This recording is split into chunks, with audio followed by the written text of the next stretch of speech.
I never thought much about privacy before. Like most people, I closed my blinds at night, locked my doors, and went about my business. When I moved into my new apartment, a modest place on the edge of town, I felt safe. The complex was nothing special.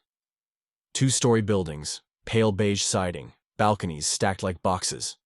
The kind of place where people nodded politely in passing but never stopped to talk. My unit was on the ground floor, tucked in the corner, with one big window that faced the courtyard. The first few weeks were uneventful.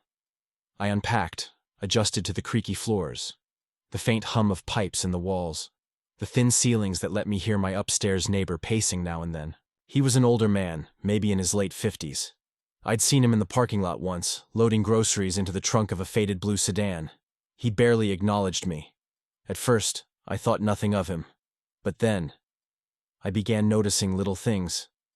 Like how my blinds, which I always shut tightly before bed, would sometimes be open by the morning. Just a sliver. Just enough that the courtyard was visible. I brushed it off as forgetfulness. Maybe I hadn't pulled the cord all the way. But then it happened again. And again. The feeling of being watched started small. A prickling at the back of my neck when I was cooking. The faint sense that someone's eyes followed me across the room. I'd glance at the window, half expecting to see a shadow standing there, but the glass only reflected my own uneasy face. Late one night, I was lying on the couch with the TV muted when I heard it. Breathing, not mine. It was faint, so faint I thought I imagined it. A slow inhale, a slow exhale, right outside the window. I sat up, holding my breath, waiting. Nothing. When I finally dared to check, the courtyard was empty. But I couldn't shake the thought. What if someone was standing there, just out of sight, watching me through the glass? The following weeks blurred together in a haze of sleepless nights. My anxiety grew worse with every unexplained sound. I began noticing footprints on my balcony, faint outlines in the thin layer of dust. The problem was, I never used the balcony.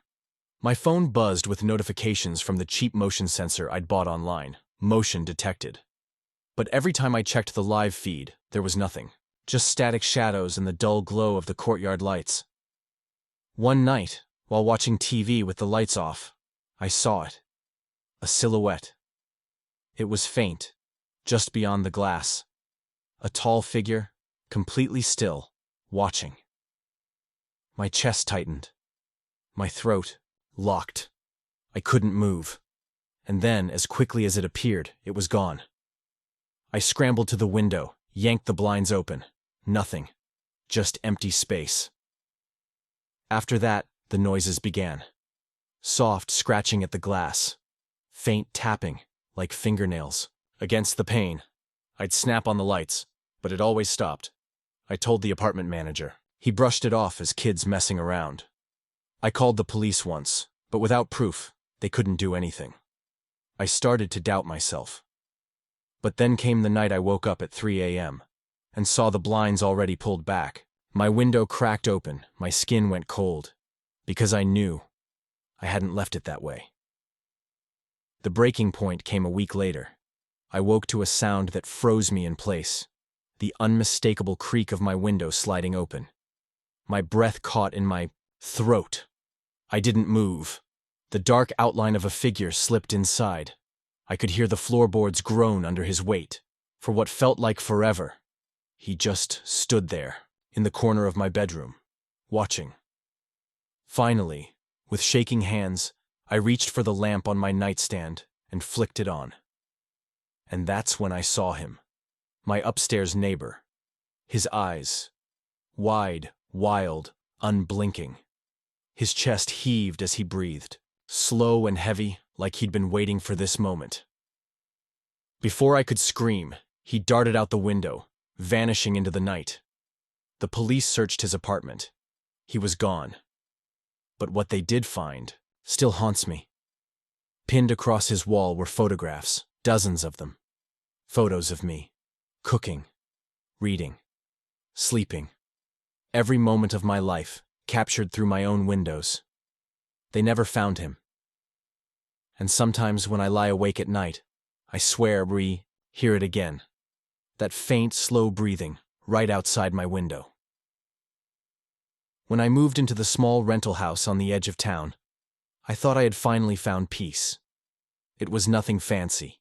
2 bedrooms, a narrow driveway, a little patch of lawn that I never quite managed to keep alive. But it was mine, and it was quiet. The neighbors kept to themselves. During the day, you'd see them mowing lawns, waving politely, carrying groceries inside. At night, the street was silent, the kind of silence that makes you feel safe. Or at least, it was supposed to. The first thing I noticed was the light. My front porch light had a habit of flickering on and off after dark. At first, I thought it was just old wiring. But I realized something strange. It only flickered when I was near the front window.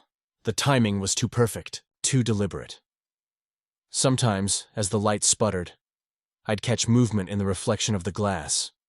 A vague shifting, like someone standing in the shadows just beyond the bushes. I told myself it was nothing. A trick of the light. Maybe a neighbor out for a smoke. But deep down, a small, nagging thought began to take hold. What if someone is out there, waiting, watching? The porch light kept flickering, and then other things began happening. I started finding cigarette butts in my driveway, always in the same spot, facing my bedroom window. I don't smoke. At first I thought maybe it was the mailman or a neighbor cutting across my yard, but the more I found them, the more unsettled I felt. Whoever it was, they weren't just passing by.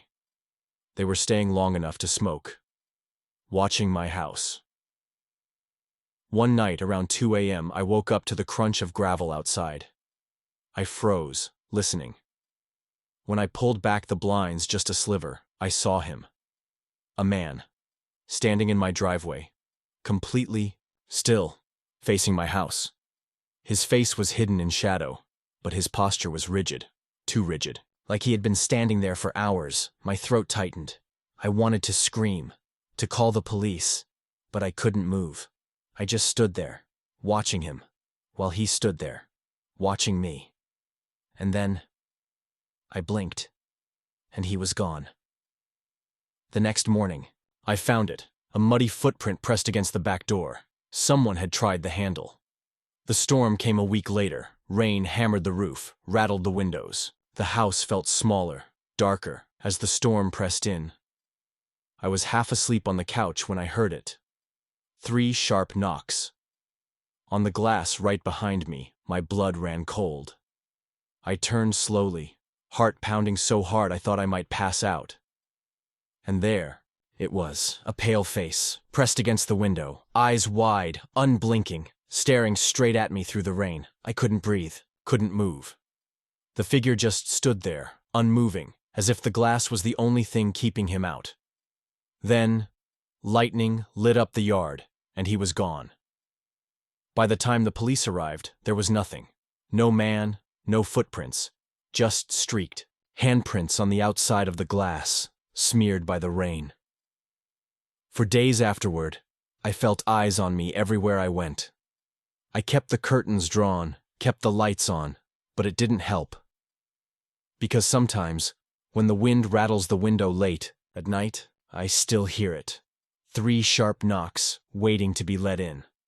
When I signed the lease, I thought I'd found the perfect place. A 1-bedroom downtown, cheap for the area, with just enough character to feel cozy.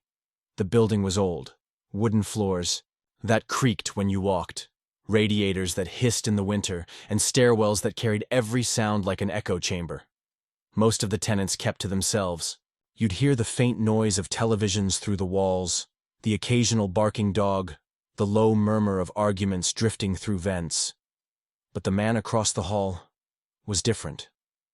The first time I saw him, he didn't introduce himself. He just stood in his doorway as I carried boxes in, staring, silent.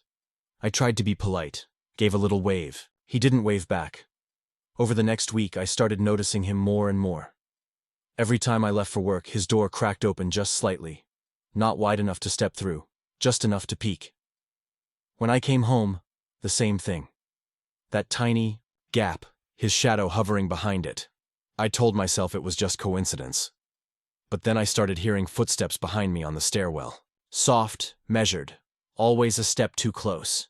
And yet, when I turned around, no one was there. It was a feeling I couldn't shake. My neighbor wasn't just curious. He was watching me. At first, it was little things. I'd come home and notice my mail stacked differently. A drawer in the kitchen left open. A jacket I swore I'd hung up lying on the floor. I wanted to believe I was being forgetful. But then there was the toothbrush.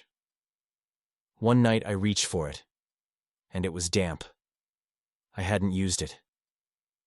That's when the fear started rooting itself deep. One night, I woke to a faint metallic rattle, the sound of my front door handle jiggling.